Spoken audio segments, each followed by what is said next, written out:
Hello everyone, and welcome to Remnants of.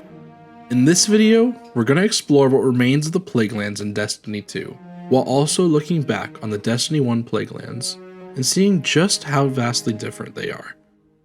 If there's any video that embodies the theme of Remnants of, I believe it's this one. It's hard to talk about the return of the Plaguelands without having a bittersweet feeling. The reason I started this series in the first place was to highlight the lost content that was removed, yet still accessible in Destiny 2. I believe the Plaguelands returning embodies this perfectly.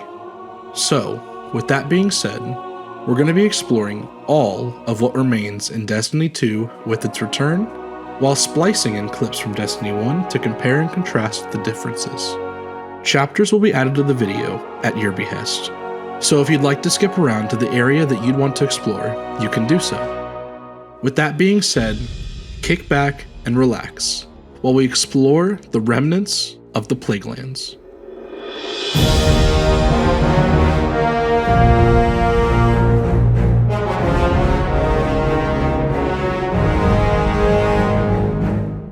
When you load up Reclaim in the portal, the destination that you'll spawn in is the one on the picture. We're going to start our journey in Archons Keep. Unfortunately, the Plaguelands were not brought back as an entire patrol space. It absolutely puzzles me why they didn't do this, when they demonstrated it so well for the Return of the Dreadnought and Heresy. Because of this, if you go to any of the connecting bubble transition zones, there's a big Vex barrier. Although you can simply spare a dismount to breach this, you'll be induced by turnbacks blocking your pathway. There's not much to see in Archons Keep, besides the formerly lava, now igneous rock formations that have dried up, and the dead Seven nodes and strands. I want to deviate slightly. I understand the dead land theme they're going for, but I believe it greatly misses the mark. It takes this once beautiful, infectious, thriving area and makes it truly feel dead and forgotten, and not for the right reasons. As we go through more of the video, I'll highlight more on how it feels rushed and lifeless. But let's go ahead and get out of bounds in Archons Keep and see what we can find here. Our way out of bounds leads directly to the remnants of the Archons Forge.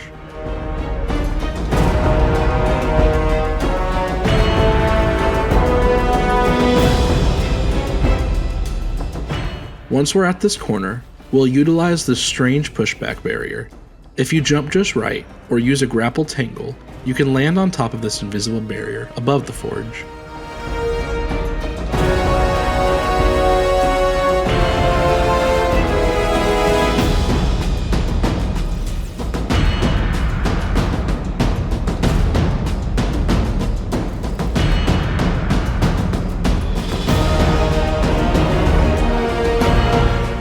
Once on top of this, go ahead and drop down, and run across the roof and find the section that's cut away. Once you fall beneath it, you'll be able to go into the unloaded forge.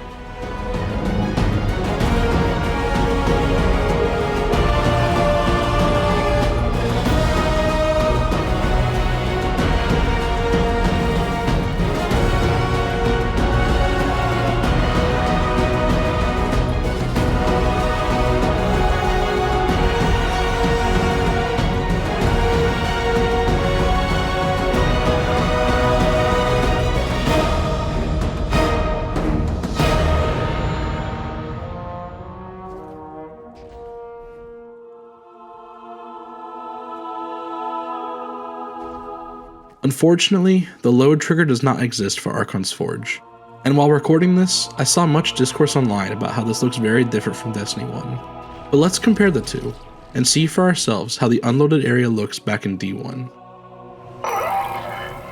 As you can see, with some minor lighting changes, it's almost 1-to-1. Remember, this is the unloaded area, so it's not going to have all the details there. I think the coolest thing about this though, is the low poly geometry cave that would lead down to the replication chamber. Let's go ahead and cut back to Destiny 2. We can see that it's ported over almost exactly. The biggest change is that the cave is now illuminated green, looking almost like a cave texture from Io.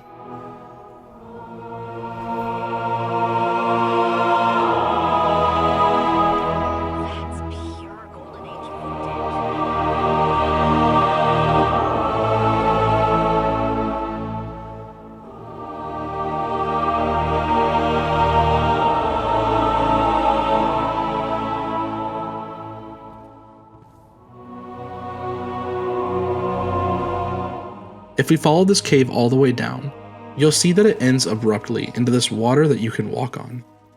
This is also the same in Destiny 1. But as for the keep and the forge, there's really not much else to see out here. The biggest difference being that you can see the unfinished exotic mission all the way over to the far side of the water. Unfortunately, you can't reach it yet, as it's encased in death barriers.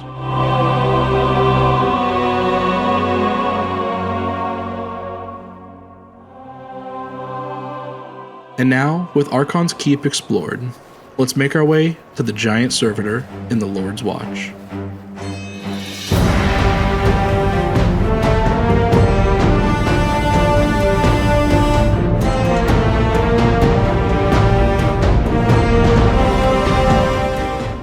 Our next stop on this journey will be through the Lord's Watch.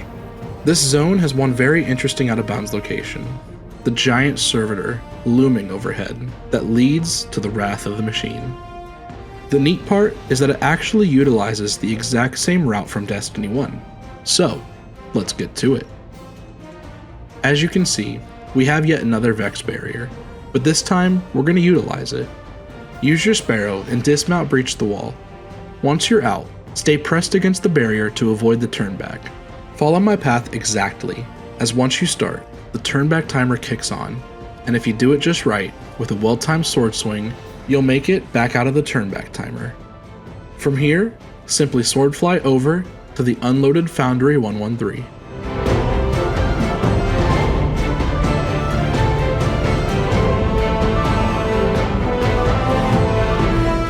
What's neat is that if we cut back to Destiny 1, you can see that the out-of-bounds route is the exact same. But now, let's compare the areas and see how they stack up. I gotta say, this is the biggest shock and awe for me, as in Destiny 1, this area unloaded looks absolutely gorgeous, and here, in Destiny 2, looks so much like a shell of what it formerly was. As you can see, the preload for Foundry 113 is still here, and it's actually all accessible. We'll traverse the servitor and make our way up these pipes to reach one of the most bittersweet areas we'll see this entire video.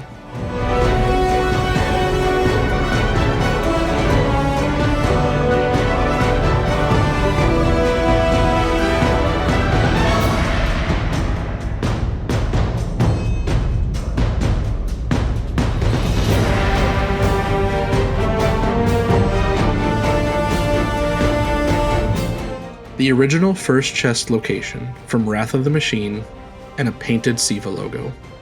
This logo being hidden away, out of map, out of sight, almost as if it's a forgotten era of the game we once loved.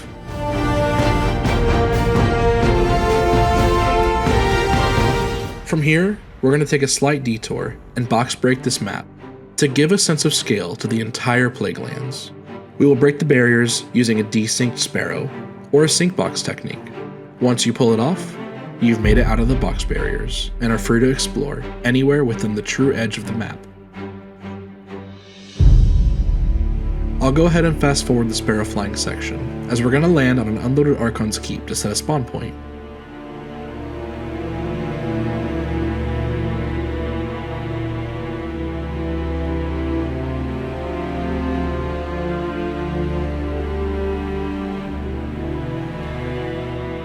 The next stop on our journey is to Sparrowfly all the way to the wall.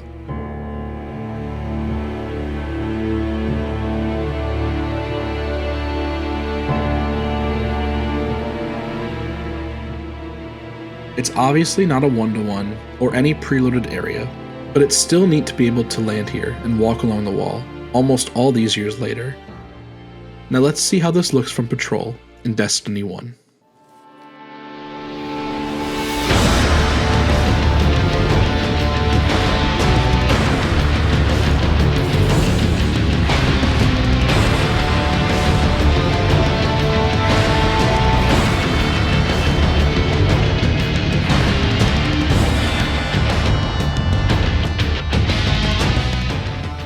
Back into D2, far in the distance here, we'll see a massive building. This is supposed to represent the Perfection Complex from the raid. Unfortunately, in Destiny 2, it's past the true edge of the map, so we won't be able to get there. However, I did go back into Destiny 1 and box broke the Apex load zone just to show you the grand scale of this area, and I've gotta say, it's fascinating. This is also an out of bounds route that I've always wanted to do, and I've never done up until this video. It also utilizes a really cool technique called a speed barrier box break that doesn't exist in Destiny 2 and only works in D1.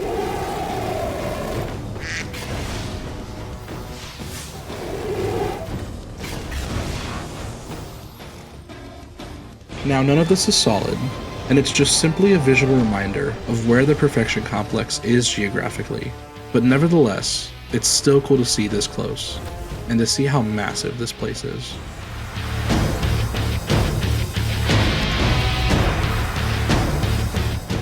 Our next visit out of box is going to be going to the giant colony ship way off in the distance. As we sparrow fly over to it, I'll go ahead and say that none of this is solid, but I was definitely surprised to see how far I could go here before I hit the true edge of the map.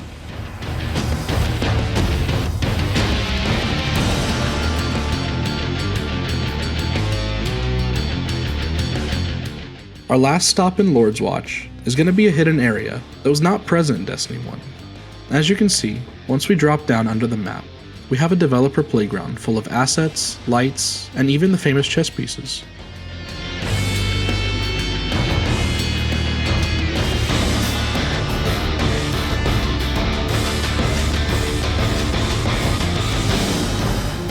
But now, with Lord's Watch covered and explored, let's make our stop into an old, wretched bunker, known only as...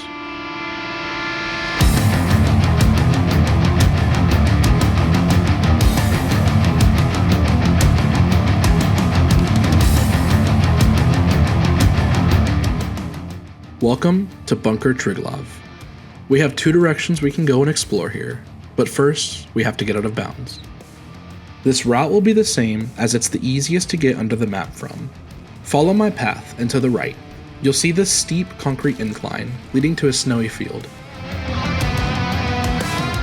We're going to get up on top of this, fall under the intangible ground, and hopefully beat the turnback timer. It might take a few attempts.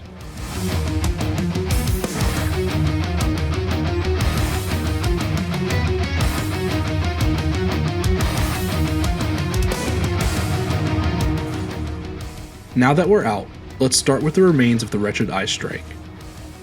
You can safely land on these unused assets from D1 as well, and as you can see, remains of old mission areas that were not brought back. From this side as well, we can see another copy of the unfinished exotic mission. It seems that the exotic mission exists in 2 load zones, which means it might rotate weekly where the mission takes place. Only time will tell. And here you can see the remnants of the wretched Eye Strike. I haven't found a way inside, so if you have, comment down below.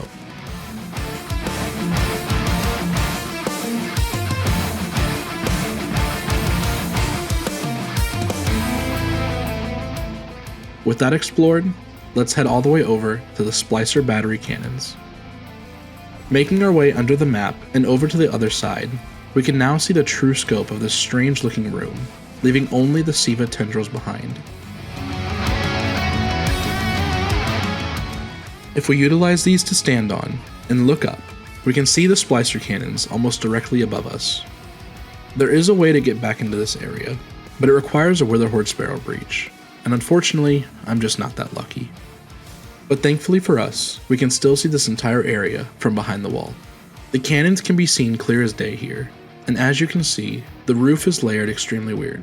And to make matters worse, the death barrier is just above you as well, so time your jump wisely. Now, let's see the remains of the Splicer battery cannons.